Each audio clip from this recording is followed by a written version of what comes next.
Hello and welcome back to my channel, Thomas Ashley, and again, of course, welcome back to my series Candid with Cancer. Today is episode 6 and I'm amazed. Thank you for all the support so far. As I said previously before, thank you for everyone who's sticking around to watch it, sharing it, liking it, and for those who have subscribed. It means the world to me. And I say most times, and I'm sure you know now, if it can just help one person, whether it's been through something I've been through, mental health, physical health, anything that's relative to yourself, then that's mission accomplished, and that's why I'm doing it. So I just want to say a big thank you, and I hope you're enjoying it. It is tough, I know. It's tough for me, especially, but this is what I want to do, and I'm just grateful for everyone who's watching. Without further ado, let's get in to Candid with Cancer 6, my second cancer diagnosis. I remember the day extremely well. I'd gone in on the 5th of March 2017 for a bone marrow aspirate.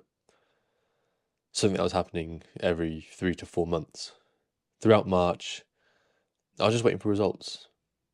They always say, no news is good news. The preliminary checks seemed to suggest this. It was March 22nd, the day of the Westminster Bridge terror attacks. I'd gone home at lunchtime, as I had no lessons left for the day, and was sat in the living room watching the news to see what was unfolding, as anyone would. At this point, I still had no idea what was to come. My mum was at home, as she usually is, and my dad came home early, which wasn't unusual. But then around 3 p.m, they both came into the living room, which was unusual. They both sat down, either side of me. And I thought I'd done something wrong at school or someone had died. I didn't expect what was next. I believe it was my mum who told me, and just said that we got the results back from your latest bone marrow aspirate, and I'm really sorry, Tom, but you've relapsed. You have cancer again. They then both went on to say more and reassure me, but at this point, it didn't matter what anyone said. I was broken. I just broke down there and then. Just cried and cried. I didn't want to believe it. I didn't know hearing you have cancer for a second time could be worse than hearing it for the first time. It killed me. I was empty inside, and all I wanted to do was die. And I'm not saying that lightly. I couldn't do it again. I knew how bad the first time was, but I knew the second time would be worse. I knew I'd suffer again, not just physically this time, but mentally as well. And I was scared. I was scared I would and could genuinely die this time. I knew the survival rate, and I didn't want to. The pain was unimaginable, and you couldn't just run away from it. I knew again, I didn't have a choice, and my only chance of survival was going through it. But that doesn't make it easier. I can't physically or emotionally explain the pain and suffering I was going through at this point. There's no way to know unless you experience it. The suffering, the pain, the consequences. I have hoped I had never had to relive that day because how awful it is, but also because I can't find the words to explain it. And that makes it hard for me that people don't understand me, that you won't. There are no number of words that I could write to be able to fully describe what I was going through at this point. Just pain. Later that day in the evening, I just went out, sat in my car in a co-op car park and cried. I didn't know what to do. I was just lost.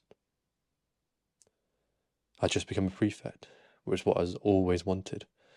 Was going to South Africa, was finally sorting out my life and looking ahead of what was beyond school. What I had ahead of me. But it all got taken away from me. And I still can't comprehend it. I lost so much that day. I lost everything again.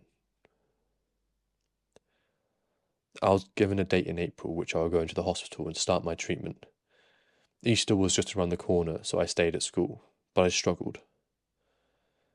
I didn't know if I should have left or gone, but I did stay, had my inauguration for prefect and first team dinner, and carried on playing hockey. But I was dead inside. Just counting down the days. Knowing what's to come, or thinking I knew what would come. Everyone knowing I have cancer, treating you differently already, it just gets worse and worse. I was going to lose my hair again, my body taking a battering, and if I wasn't infertile, knowing I will 100% be this time. There is just so much. I just don't know. You just wish you were unalive, because it would make life easier for everyone. You've just lost everything and more. Again. You just can't stop questioning. Why me? Why me again? What have I done to deserve this? I just couldn't do it again. When I went into the hospital in April, I went to the Queen Elizabeth Hospital, Birmingham, QE, because I was adult. I needed a stem cell transplant to replace my immune system and practically delete my mutated gene. I was very lucky that my elder sister, Eve, was a full match and donated her stem cells to me. Before the transplant, though, I needed a lot more chemotherapy and conditioning, as they called it. There was a lot of paperwork to be done, and this stands out. As I'm 17, I'm the one responsible for signing my own life away. There is a doctor and a nurse in the room telling you that there is a high chance you can die from the chemo, and the transplant and the odds of survival with the type of transplant I'm having are between 50 and 60%. They can't promise you that you will live, that anything could happen.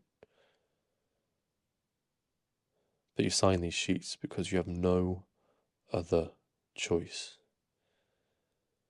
And this fucked me up mentally then and now. No 17-year-old should be having to sign their life away, questioning their mortality for the second time in their life already. I still remember that day. And it haunts me that I had to do that. It messes you up. It does. There was a waiting game at this point, dreading what was to come because you knew what was coming. I knew how bad it was. I knew the processes that were to come. And the fact that I couldn't even describe it for the first time made this so much harder. Waiting for your fate. Not knowing if you'll even make it, but knowing what's to come is the worst. Like I said before, there aren't words to describe it. It was the longest time of my life. Knowing what was going to happen to my body, having my central line put back in, missing school again, which I had worked so hard to keep up with, knowing that I'm going to be physically sick and bedbound and exhausted, not going to be able to walk on my own again. I was going to lose my hair again. Just everything. But it was worse because there was more. But you knew. You knew it was coming and it was happening. I couldn't run. I wanted to. But I couldn't. Tough one, that one. Episode 6, my second cancer diagnosis. And yeah, thank you for watching, thank you for being here. And even to this day, even though I wrote these between August and Christmas in 2023, and this is from 2017 technically, to still relive it, to have known I've written this and this is the way that I was feeling, as much as I come to terms with it and I've processed it, and it's still tough to read it, it's still hard. I just know there's many people out there, whether it's been through what I've been through or something totally different, that feel this way in every walk of life. And so before I leave you with this one, before I end it, I just want to know and let you guys know that there's people out there for you, no matter what you're going through, anywhere in the world, no matter what it is. Everyone's rock bottom is different to someone else's rock bottom, and I just want you to remember that. I'm going to do a little plug for myself. If you want to understand my mindset, my process, and my headspace, where am now after going through all this, and this is only episode 6 of 20, then I'll leave a link up here or in the bio, wherever it may be, to my Morals and Values playlist, where I overcame all of this and I processed all of it, and I'm still learning and adapting today. But it's morals and values that resonate a lot to me, and you know what, I'm not saying you need to take all of them out, but if you could just take one or two that could implement into your own life, that could help you in the smallest things in life, then it's probably worth it. But I'm not going to force your hand. If you did like this video and you're back again, it would be amazing if you could like it down here somewhere. If you could hit the notification bell, that's what I've been told, and it would be amazing if you could subscribe and go a huge way so I can carry on doing this, carry on doing what I do, and hopefully reaching the people who need it most. So no, thank you guys for watching, and I'll see you next week.